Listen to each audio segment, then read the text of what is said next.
কেউ বলতে পারিনি যে আমি ওভার অ্যাক্টিং করেছি বা ন্যাকামি করেছি। সবার প্রথমে বলবো আলহামদুলিল্লাহ, আমি নিজেকে বড় পর্দায় দেখতে চেয়েছিলাম।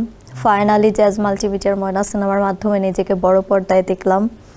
তবে 2018 সালে দহন সিনেমার মাধ্যমে আমি নিজেকে বড় পর্দায় দেখেছি।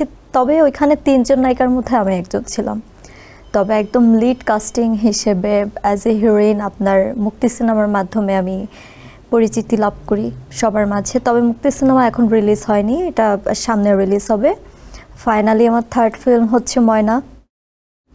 ময়না দিয়ে মূলত আমার বড় পর্দায় নিজেকে দেখেছি এবং আসলে আমি যেটা টার্গেট করে এসেছি যে বড় পর্দায় নিজেকে দেখব, সেটা আসলে ফাইনালি আমি সাকসেস হয়েছি।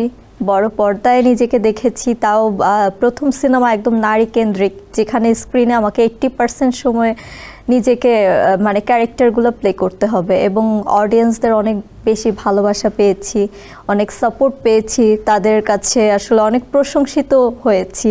মানে কেউ বলতে পারিনি যে আমি ওভার অ্যাক্টিং করেছি বা ন্যাকামি করেছি, এমন কোনো কিছু আসলে আমি শুনিনি। তো রিভিউ ভালো ছিল, সব মিলিয়ে আমার বেশ ভালোই লেগেছে। বলতে গেলে আমার স্বপ্নটাই পূরণ করেছি।